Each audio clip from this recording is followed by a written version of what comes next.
Indian Mathura station के पास कुछ भूतिया घटनाएं हो रही थी। कई लोगों ने कहा कि उन्होंने मथुरा स्टेशन के पास कुछ भूतों को देखा है और कुछ ने भूतों के होने की बात मानी और कुछ नहीं, साफ साफ इनकार कर दिया। क्या बात कर रहे हो राजकुमार भाई? भूत कुछ नहीं होते, ये सब मन का वहम होता है। होता होगा रमेश भाई, लेकिन गिरधारी चाचा से जाकर पूछ लो क्या हुआ कल उनके साथ। कल उन्होंने अपनी आंखों से भूत चुड़ैलों को देखा है और अभी तक वह डर के मारे बिस्तर में कांप रहे हैं। तुम और गिरधारी चाचा सिर्फ अफवाहें फैलाते रहते हैं। रात के 11 बज रहे थे। शताब्दी एक्सप्रेस तेज गति से अपनी मंजिल की ओर बढ़ रही थी।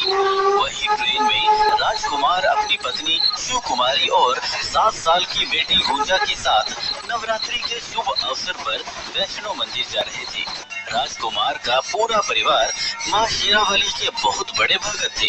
वह रात के सोने से पहले माँ शेरावाली को जरूर याद करते थे। जोर से बोलो जय माता दी, सारे बोलो जय माता दी, मिलकर बोलो जय माता दी, बोलो सांचे दरबार की जय, शेरावाली माता की जय। माँ शेरावाली को याद कर सभी सोने लगे। रात के 12 बजे की बात है। शताब्दी एक्सप्रेस बदलापुर स्टेशन से बस गुजर रही वाली थी कि तभी ट्रेन के बोगी के अंदर से एक लड़की के रोने की आवाज सुनाई देने लगी। आवाज इतनी तेज थी कि उससे कुछ यात्री की नींद खुल गई। अरे ये किसकी लड़की रो रही है? तो मुझे बड़ी मुश्किल से नींद आई थी, अब नींद ही खुल गई। लोगों को लड़की के रोने की आवाज तो आ रही थी लेकिन कोई दिख नहीं रहा था। ट्रेन के उस बोगी के सभी यात्री अचंभित थे कि तभी वहाँ एक लड़की का साया दिखाई दिया जिसकी उम्र करीब 5 से 6 साल होगी। अरे वह रही लड़की। अरे लड़की तो है लेकिन इतनी छोटी बच्ची को ऐसे किसने छोड़ दिया है? अरे इसकी माँ कहाँ है? सभी ये बातें कर ही रहे थे कि तभी वह लड़की रोते रोते वहाँ से उड़ गई और फिर हवा में ही गायब हो गई। अरे वो लड़की कहाँ गई? लड़की के इस तरह गायब हो जाने से सभी के चेहरे पर डर साफ साफ दिखाई दे रहा था।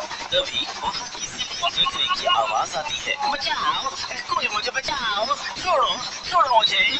लोग तो पहले से ही डरे हुए थे। उस पर इस चीज की आवाज ने सभी के दिल की धड़कनों को एक बार फिर से बड़ा कर दिया। कुछ लोग हिम्मत करके चीख की दिशा में भागे और फिर उन्होंने छिप कर देखा कि एक भूत और चुड़ैल ने टीटी और पुलिस को अपने हाथों से हवा में उठा रखा है। सबको मार दूंगी। मार दो इस टीटी को, इनके ही वजह से हमारा परिवार मारा गया। हमें जैसे मारा गया था इसी प्रकार इन्हें भी मार दीजिए। इतना कहते ही चुड़ैल उस टीटी को चलती ट्रेन से फेंक देती है। वही जो यात्री ये सब कुछ छुप कर देख रहे थे वह आपस में बातें करने लगते हैं। इस ट्रेन में भूत और चुड़ैलों का साया है। हाँ, बिल्कुल सही कह रहे हो, लेकिन मुझे ये समझ नहीं आया कि उस भूतिया परिवार ने आखिर टीटी को चलती ट्रेन से क्यों फेंका। दोनों आपस में वो बातें कर ही रहे थे कि सामने से एक पुलिस उनकी तरफ आ रहा था। तभी उस पुलिस को वो भूत वहीं पर पकड़ लेता है। भूत, चुड़ैल, बचाओ, मुझे कोई इनके चंगुल से बचाओ। तेरा ही इंतजार था, अब तू भी मरेगा सीढ़ी की तरह। छोड़ दो मुझे, भगवान के खातिर मैंने तुमसे क्या बिगाड़ा है? क्या बिगाड़ा है? जो किया है तुम जैसे पुलिस को टीटू ने किया है। फेंक दो इसे ट्रेन से बाहर। वो पुलिस उन भूत और चुड़ैलों से अपनी जान की भीख मांगता रहा लेकिन वह उनकी एक नहीं सुनते और उस पुलिस को चलती ट्रेन से फेंक देते हैं। अब दोस्तों आप भी यही सोच रहे होंगे कि आखिर ये भूतिया परिवार ऐसा क्यों कर रहा है। चलिए इसे जानने के लिए कुछ समय पीछे चलते हैं। जहाँ लक्ष्मी अपने पति ओम और 5 साल की बेटी राधा के साथ दिल्ली राधा का इलाज करवाने ट्रेन से जा रहे थे।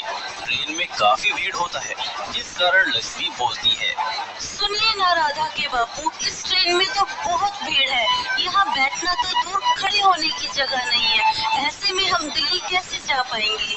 क्या करूं भगवान, हमें किसी न किसी तरह तो दिल्ली जाना ही होगा। तभी राधा बोलती है, माँ बापू मुझे बिल्कुल भी सांस नहीं आ रही इस ट्रेन में। तभी वहाँ पर बैठा एक बूढ़ा व्यक्ति बोलता है, बेटी मेरी बात मानो, तुम इस जनरल डब्बे को छोड़कर रिजर्वेशन में चले जाओ, क्योंकि दिल्ली बहुत दूर है और ऐसे में तुम दिल्ली नहीं पहुंच सकते। बाबा पर हमारे पास जनरल बोगी की टिकट है और ऐसे में हम रिजर्वेशन में कैसे जा सकते हैं? हमारे पास तो जुर्माना तक देने के पैसे नहीं है।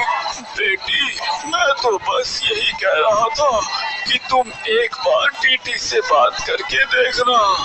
जिसके बाद लक्ष्मी का पूरा परिवार एक स्टेशन पर उतरकर रिजर्वेशन वाले डिब्बे में चले जाते हैं और दरवाजे के पास जाकर बैठ जाते हैं। तभी ट्रेन चालू होती है। उतने में एक चोर ट्रेन में आता है और लक्ष्मी का बैग छीन कर भाग जाता है। उसी बैग में कुछ पैसे और टिकट भी थे। अरे कोई पकड़ो, पकड़ो उसे। चोर चोर चोर, पुलिस पकड़ो, वो हमारा बैग चुरा कर भाग रहा है।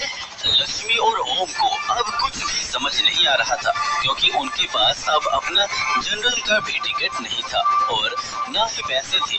कुछ समय बाद ट्रेन का टीटी मनीष और पुलिस विजय उनके पास आया और ट्रेन का टिकट मांगने लगा।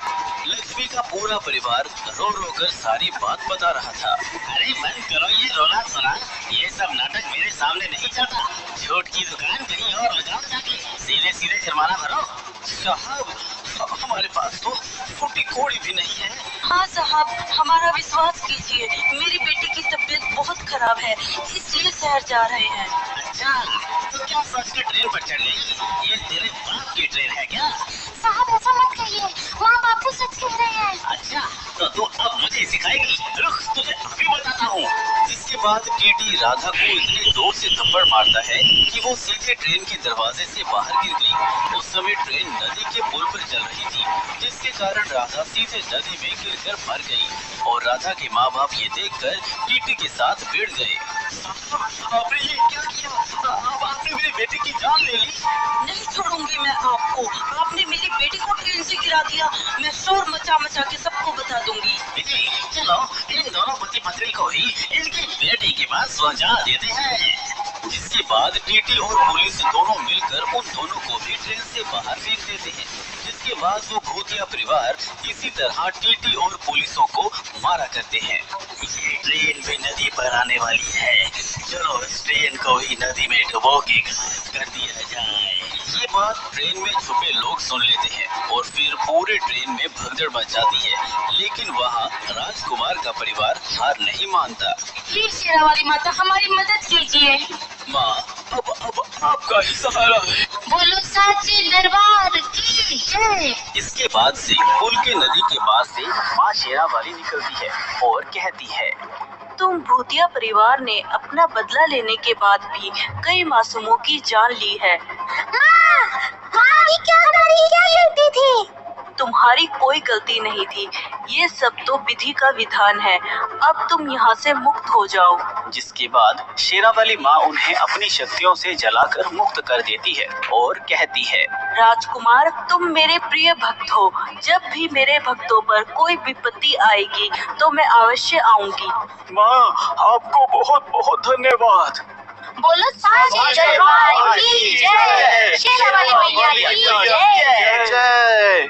ये कहते ही देवी माँ गायब हो जाती है और अपनी शक्तियों द्वारा पूरी ट्रेन को सही सलामत बदलापुर स्टेशन पहुंचा देती है।